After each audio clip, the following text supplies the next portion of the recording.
কেমন আছো বন্ধুরা? চলে এসেছি আবার জনপ্রিয় নতুন এক মুভি নিয়ে, যার নাম কিনা লাকি ভাস্কর। এক সাধারণ ব্যাংকের ক্যাশিয়ার, যে কিনা ধার দেনা করে জীবন পার করতো, হঠাৎ করে তার অ্যাকাউন্টে কোটি কোটি টাকা সঞ্চয় করে এবং এর জন্য সিবিআই ইনভেস্টিগেশন হয়। সে কি পারবে এই পথ উত্তরণ করতে, নাকি অন্য কিছু অপেক্ষা করছে তা জানতে হলে শেষ পর্যন্ত থাকতে হবে আমার সাথে। আর এই ভিডিওটি ভালো লাগলে একটা লাইক আর সাবস্ক্রাইব করে আমার পাশে থাকবে। তবে দেরি না করে চলো শুরু করা যাক। মুভির শুরুতেই দেখানো হয় একটি লোক অ্যালার্ম বন্ধ করে জঙ্গে বেরিয়ে পড়ে, আর তিনি মুভির নায়ক ভাস্কর। জগিং শেষে তার কলোনিতে ফেরার পথে সিবিআই লোক তাকে ধরে মাগাদা ব্যাংকে নিয়ে যায়, কারণ তার উপর ফ্রডালটির অভিযোগ আনা হয় এবং তার অ্যাকাউন্টের ব্যাংক স্টেটমেন্ট বের করতে বলে অন্য অফিসারদের। এরই মধ্যে ইলেকট্রিসিটি অফ হয়ে যায়। এরপরই পূর্বের দৃশ্যে ফিরে নিয়ে যাওয়া হয় 1989 সালের 1 অগস্ট। ভাস্কর বোম্বের মাগাদা ব্যাংকের একজন ক্যাশিয়ার। তার বেতন ছিল মাত্র 6,000 টাকা, কিন্তু সে ব্যাংক থেকে 36,000 টাকার লোন নিয়েছে। কিন্তু সে কাজে অনেক দক্ষ। তাকে তার রিজিওনাল ম্যানেজার হিমাংশু স্যারও খুব পছন্দ করে এবং 1 মাস পর এজিএম এর পোস্ট খালি হলে তাকে প্রমোশনের জন্য রেকমেন্ড করবে বলে। নারায়ণ স্যার, যিনি ব্যাংকের ভল্টের হিসাব রাখে, সে ভাস্করকে খুব ভরসা করে। প্রায়ই ভাস্করকে ভল্টের দায়িত্ব দিয়ে আগে অফিস থেকে বের হয়ে যায়। ভাস্কর এই ব্যাংকের বেস্ট এমপ্লয়ার অ্যাওয়ার্ড পেয়েছে, যার জন্য সে অনেক প্রাউড ফিল করে। এরপর সেই ব্যাংকের এক পিয়নকে দেখানো হয়, যার নাম সাম্বা। সে ভাস্করের বন্ধু। তাদের একটি সাইড বিজনেস আছে। যারা লেখাপড়া জানে না তাদের চেক ফর্ম এগুলো ফিল আপ করে টাকা নেয়, শুধুমাত্র নমিনাল। এমনই একদিন অ্যান্টনি নামে একটি লোক আসে তার কাছে 2 লাখ টাকা লোনের জন্য, কিন্তু তার বিনিময়ে বন্ধক রাখার মতো কিছুই নেই। তাই ভাস্কর বলে ব্যাংক তাকে লোন দেবে না এবং তাকে ফিরিয়ে দেয়। ভাস্করকে মানুষের কাছে ধার দেনা করে চলতে হতো। তার বাবা একজন চার্টার্ড অ্যাকাউন্ট্যান্ট ছিলেন, যে কিনা বন্ধুদের সাথে বিজনেস করতে যেয়ে তারা তাকে ধোকা দেয়। তখন থেকেই সে প্যারালাইজড। ছোট ভাই ইঞ্জিনিয়ারিং পড়ছে, ছোট বোন অনার্স। এরপর মুভির নায়িকা সুমতিকে দেখানো হয়, যে কিনা ভাস্করের স্ত্রী। পরিবারের অমতে ভাস্করকে বিয়ে করে। তার স্বপ্ন তার একটি হোম ফুড বিজনেস হবে, আর তাদের 6 বছরের ছেলে আছে, যার নাম কার্তিক। তারা সুমতির ভাইয়ের ছেলের বার্থডে পার্টিতে যাবে, কিন্তু গিফটের কথা বলে ভাস্কর চুপ করে থাকে। সুমতি বুঝতে পেরে কার্তিকের খেলনা অরুণকে গিফট করে। ভাস্করকে সুমতির বাপের বাড়ির কেউই পাত্তা দেয় না। সুমতির মা সুমতিকে বলে কার্তিককে নিয়ে তার কাছে এসে পড়তে, তাকে আবার নতুন করে বিয়ে দিবে তার ভাই। ভাস্করের সাথে থাকলে তার ভাগ্য কোনোদিনই বদলাবে না। এ কথা শুনে সুমতি রেগে কার্তিককে নিয়ে আসতে গেলে দেখে তার ভাবি কার্তিক আরেকটি কেক চাইলে তার ভাবি তাকে মানা করে দেয়। তাতে সুমতি আরো কষ্ট পায়। এরপর সে কার্তিক আর ভাস্করকে নিয়ে সেখান থেকে না খেয়ে বের হয়ে আসে। সুমতি কান্না করতে থাকে এবং ভাস্কর তাকে তার ভালোবাসা দিয়ে সামলে নেয়। পরের সিনে দেখানো হয় আবার অ্যান্টনি আসে ভাস্করের কাছে। তখন সাম্বা বলে তার মাল পোর্টে আটকে আছে, 2 লাখ টাকা দিলেই সে ছাড়তে পারবে। ভাস্করের শালার তো অনেক টাকা আছে, 2 লাখ টাকা তার কাছ থেকে নিলে তারা অ্যান্টনির কাছ থেকে লাভের কমিশন পাবে। ভাস্কর সেই লোকের পিছু ছাড়ানোর জন্য বলে ভেবে পরে জানাবে। তাই অ্যান্টনি তার ভিজিটিং কার্ড তাকে দিয়ে যায়। পরদিন অফিস যাওয়ার পথে পাটেল ভাইয়ের সাথে দেখা হয় ভাস্কর, এবং তার পাওনা টাকার জন্য তার কাছ থেকে সব নিয়ে নেয়। স্কুটির চাবি কেড়ে নেওয়ার সময় ধস্তাধস্তিতে তার শার্টের পকেটটি ছিঁড়ে যায়। পুরো কলোনির মানুষ সে সামনে তাকে অপমানিত হতে হয়। তার কাছে টাকা না থাকায় দৌড়ে দৌড়ে অফিসে পৌঁছায়, কারণ আজ এজিএম পোস্টের নতুন অফিসারের নাম ঘোষণা হবে।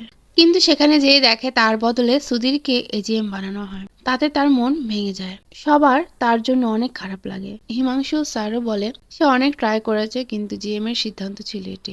এরপর সাম্বা ভাস্করকে একটি লেটার দেখায়, যা সে হিমাংশু স্যারের রুম থেকে ক্লিন করার সময় পায়। এটা প্রমোশনের জন্য রেকমেন্ডেশন লেটার, যাতে ভাস্করের নামই ছিল না।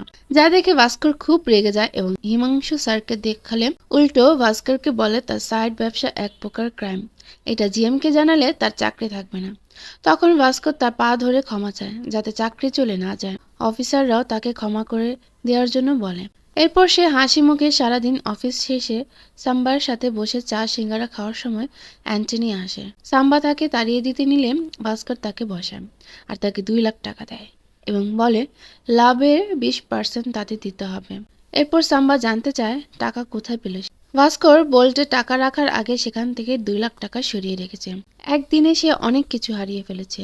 সে আর এভাবে দিন কাটাতে পারছে না, সবাই তার উপর নির্ভরশীল। এরপর তারা অ্যান্টনির সাথে যায়। ভাস্কর তার বাসায় নেমে যায়, কিন্তু সাম্বা অ্যান্টনির সাথে যায়। সন্ধ্যার মধ্যে তারা ফিরে আসবে বললেও তারা আসেনি। ভাস্কর খুব চিন্তায় পড়ে যায়। একবার ভাবে অ্যান্টনি কি মাল ছাড়াতে পারেনি, আবার ভাবে সাম্বাকে ধোকা দিয়ে চলে যায়নি তো, আবার ভাবে তারা দুজনেই তো তাকে ধোকা দেয়নি।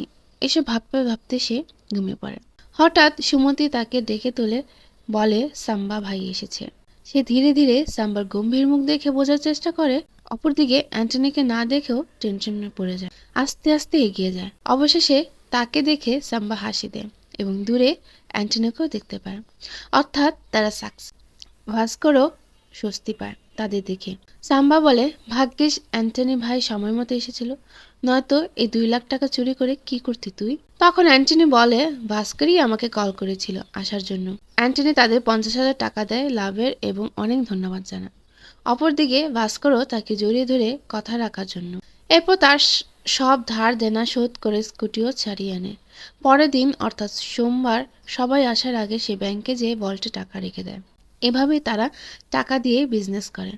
সানডে অফ থাকে, তাই স্যাটারডে টাকা নিয়ে আসে এবং যত নিয়ে আসে তার রেজিস্টারে তত কম টাকা দেখায়। পরের দিন তত বেশি দেখিয়ে অ্যাডজাস্ট করে ফেলে। এভাবে করেই তার জীবনে সচ্ছলতা ফিরে আসে। সুমতি তাই ভাস্করকে টাকার ব্যাপারে জিজ্ঞেস করলে তাকে সব খুলে বলে, কিন্তু সত্যটা ঘুরিয়ে বলে, যাতে সুমতি বুঝতে না পারে এগুলো ইল্লিগ্যাল। আর এসব শুনে সুমতিও খুশি হয়ে যায়। আর তারা সিদ্ধান্ত নেয় এবার তারা তাদের ছেলের বার্থডে সেলিব্রেট করবে। কারণ কখনই কার্তিকের বার্থডে সেলিব্রেট করেনি, শুধু বার্থডে পার্টিতে গিয়েছে। অনেক বড় করে কার্তিকের বার্থডে সেলিব্রেট করার সময় সবাই খুবই অবাক হয় আর জিজ্ঞেস করে এত টাকা কিভাবে আসলো। অফিসের কলিগদের বলে কার্তিকের মামা অ্যারেঞ্জ করেছে। কার্তিকের মামার লোকেদের বলে অফিসে বোনাস। বার্থডেতে অ্যান্টনি জানায় তার ছেলে আমেরিকায় সেটেল, তাকেও সেখানে যাওয়ার কথা বলছে। কিন্তু সেখানে সে তাদের উপর নির্ভরশীল না হয়ে নিজের কিছু সম্বল করে নিয়ে যেতে চায়, সেখানে কিছু করতে পারে। তার হাতে অনেক বড় একটা ডিল আছে। 3টি গাড়ি এই শনিবার দুবাইয়ের শিপে আসছে। সেটা ছুটেতে 10 লাখ টাকা লাগবে। আর এবার লাভ হবে 6 গুণ। এবার তা 3 ভাগ হবে। কিন্তু ভাস্কর রাজি হয় না, বলে এত টাকা বের করা কঠিন। অ্যান্টনি বলে, ঠিক আছে, ভেবে আমাকে 2 দিনের মধ্যে জানাতে হবে। এটাই আমার লাস্ট ডিল। এরপর ভাস্কর বার্থডে শেষে কার্তিককে পার্টি এনজয় করেছে কিনা জিজ্ঞেস করলে সে কাঁদতে কাঁদতে বলে, এখন থেকে কেউ আর তাকে ফ্রি কেক খেতে আসে বলে মজা করবে না, এক জামা পরি বলে হাসবে না। আমার এই স্যুট দেখে সবাই অবাক হয়ে গেছে। এখন থেকে সে সব কথা শুনবে তার মা আর বাবার। সে আজ অনেক হ্যাপি। তাই ভাস্কর কার্তিকের এই ইমোশন দেখে রাজি হয় ডিল নেয়ার। পরদিন সকালে সে সবার আগে অফিসে পৌঁছে এবং ভোল্ট থেকে 10 লাখ টাকা বেশি নেয়। কিন্তু নারায়ণ স্যার আজ যাচ্ছিলই না, তাই তাকে সরানোর জন্য প্ল্যান করে। সাম্বা ঘটক সেজে ফোন করে তাকে ব্যস্ত রাখে। সেই ফাঁকে ভাস্কর টাকা সরিয়ে ফেলে। এরপর তারা পোর্ট থেকে কার নিয়ে আসে, কিন্তু বায়ারকে পুলিশ জেলে নিয়ে যায়। তখন তারা খুবই টেনশনে পড়ে যায়। অন্যদিকে সাম্বা অ্যান্টনিকে দোষারোপ করতে থাকে, কিন্তু ভাস্কর বলে শান্ত থাকতে। এরপর সে বুদ্ধি বের করে নতুন বায়ার খোঁজার। ট্রাই করে গোয়ার এক বায়ার ম্যানেজ করে অ্যান্টনি এবং তখনই গোয়ার উদ্দেশ্যে রওনা দেয়, সরকারি কার প্লেট লাগিয়ে যেন রাস্তায় পুলিশ চেক না করে। এরপর চেকপোস্টের সামনে আসতেই সবার ভয় হতে থাকে।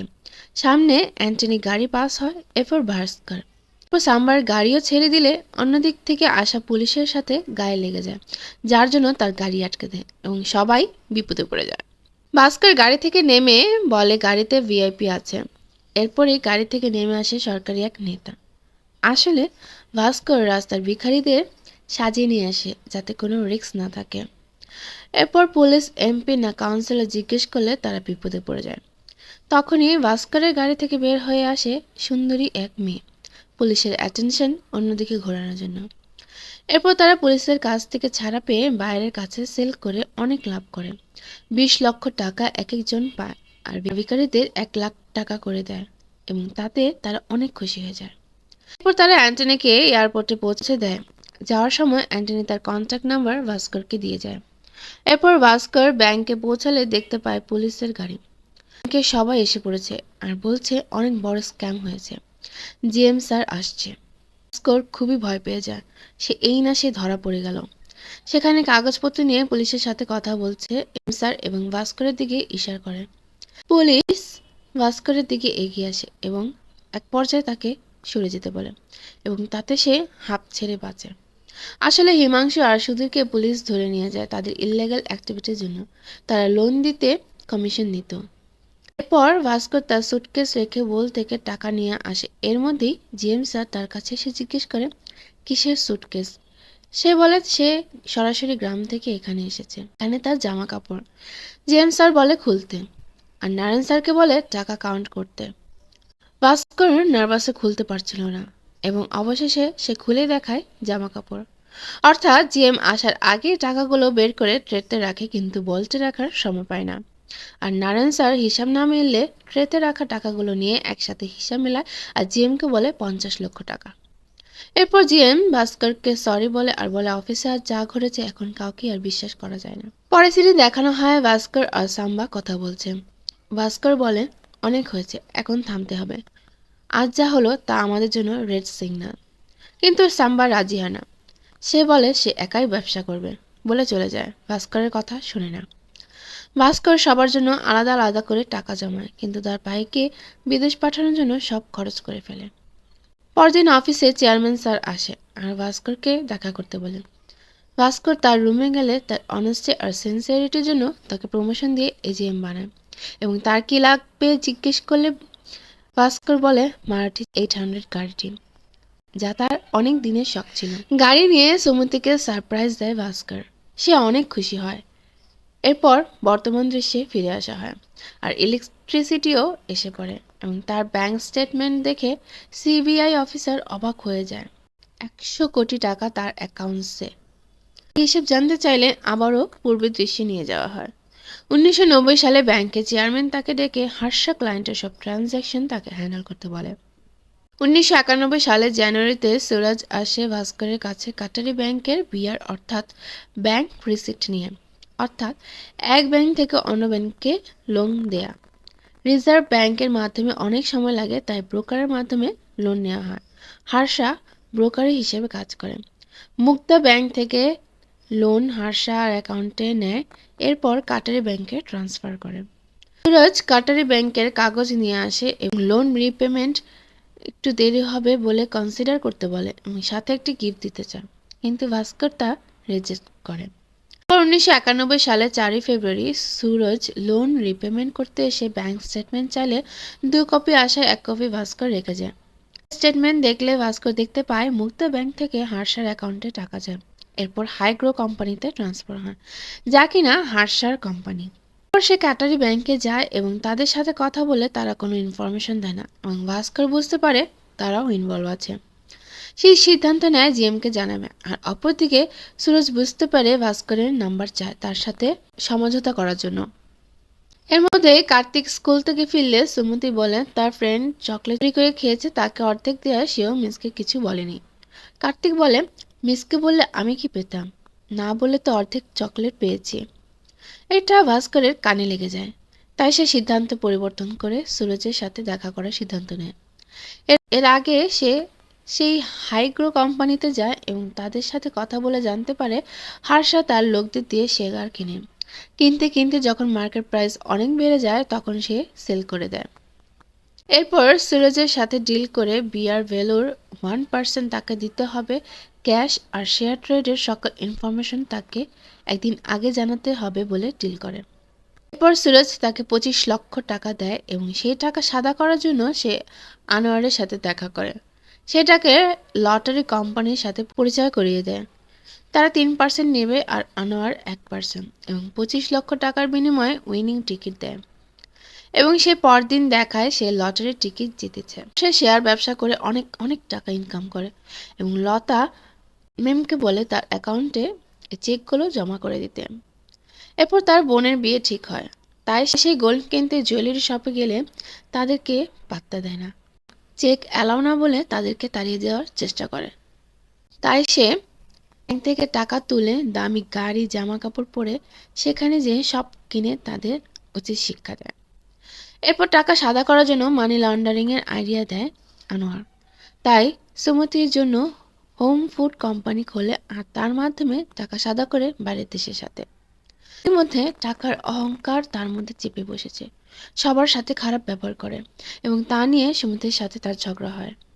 এমনই একদিন কাটারি ব্যাংকের এজিএম তার ওয়াইফের গোল্ড ভোল্টে রাখার জন্য। কথায় কথায় কাটারি ব্যাংকের লোনের সাথে হাসরার লেনদেনের কথা সে জানতে পারে। সে শুধু জানতো 20 বা 30 কোটি টাকা।